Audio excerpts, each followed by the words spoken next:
พบกับปลาคำชาแนลอีกเช่นเก่าเช่นเคยวันนี้สิพามากินหมักม่วงมีทั้งหมักม่วงสุกแล้วก็หมักม่วงดิบเดี๋ยวสิกินตูดเฮิมๆก่อนมันมีตัวเฮิมนำ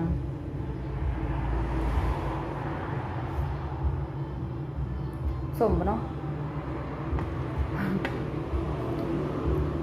ขออภัยมีดมะม่วงเฮิมแต่ผสมหน่อยหนึ่ง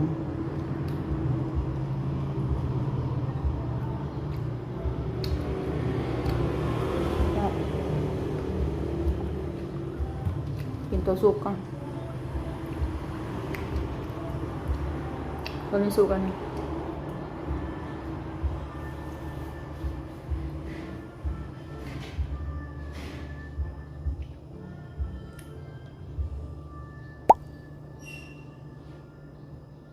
วาน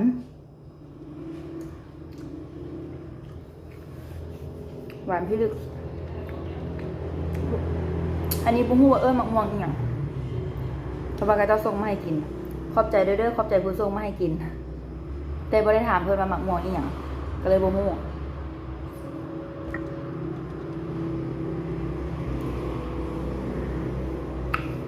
หวานดีมันก็ข้าวเหนียวเนาะคือสิแซ่บไม่ว่าต้องกินข้าวเหนียว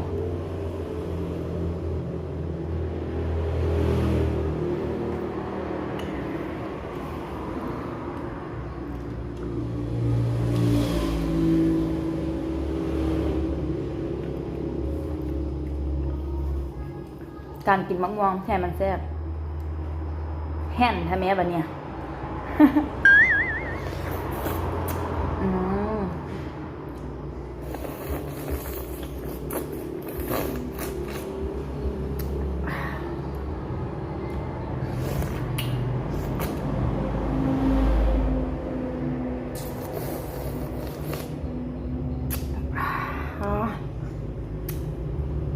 เบอร์เบิร์นแซ่บก็อยู่แกนมะม่วงล่ะ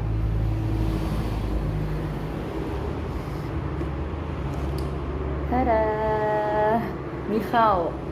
แต่ว่าเมื่อนี้ปลาคามีแต่ข้าวเจ้าบ่มีข้าวเหนียวมาลองมีข้าวเจ้าหน่อยนึงข้าวเจ้ามะม่วงก็เป็นเนาะน่าจะเป็นมาสั่งส้มผมไหมข้าวมะม่วงนี่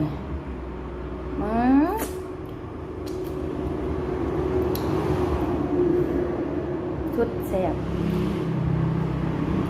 มันบ่โฟกันเอาละ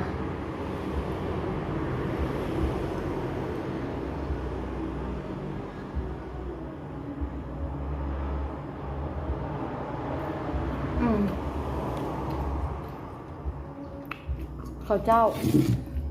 ข้าวเยอะแต่บ่สู้ข้าวเหนียวเนาะกินเราสุกๆอีกก่อนตัวนี้เฮิร์มไหมปานหน่อยสุกก่อน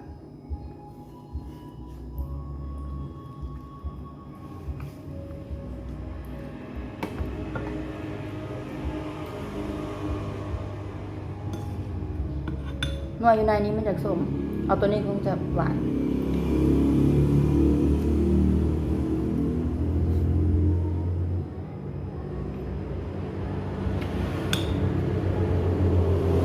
ได้อยู่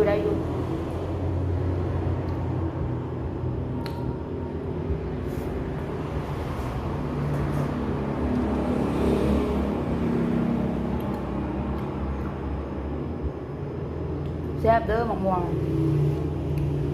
หวานดี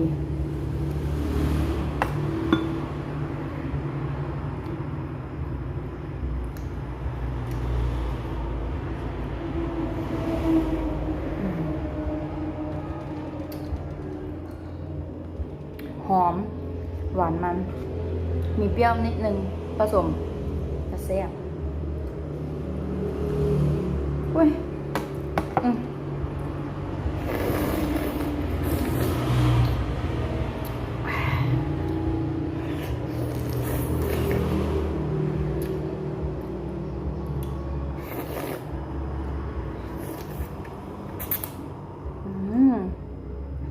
โอ้เลิศ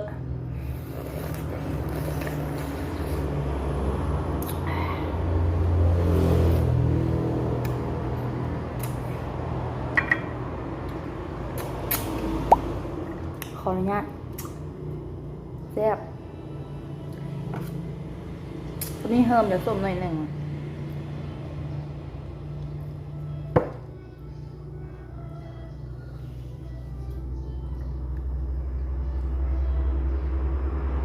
เฮิมหน่อยหนึ่ง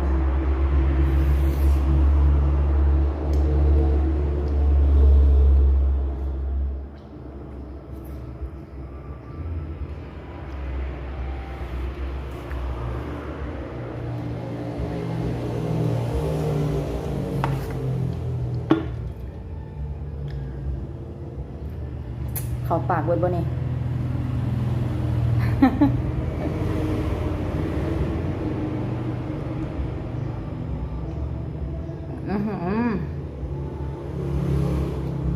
หอมนุ่มหวานมันกรอบ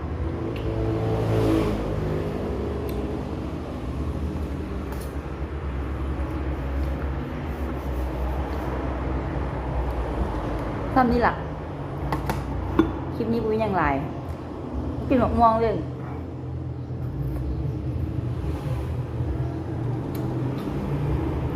วันนี้ได้หมกม่วงวันนี้น่ะมื่ออื่นบุ้งจะได้อย่างมากินจักบาทก่อนจักคำก่อน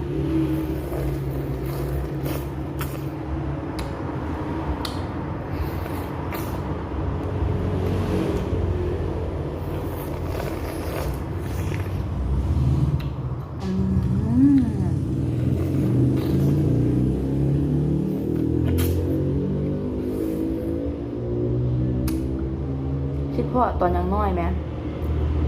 กินมะม่วงยังนี่เลย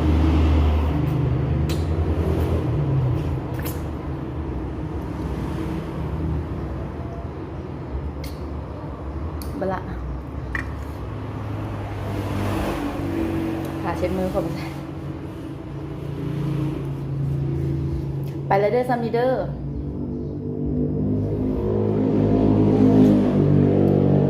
ขออนุญาตขออภัยในเสียงรถดังแฮงเพราะว่าประคำยวนใกล้ๆแคมทางบ้านอยู่แคมทางนอกทางใหญ่ไปก่อนเด้อมื้อนี้กินมะม่วงมื้อหน้าสิพามากินอย่างอีกติดตามตอนต่อไป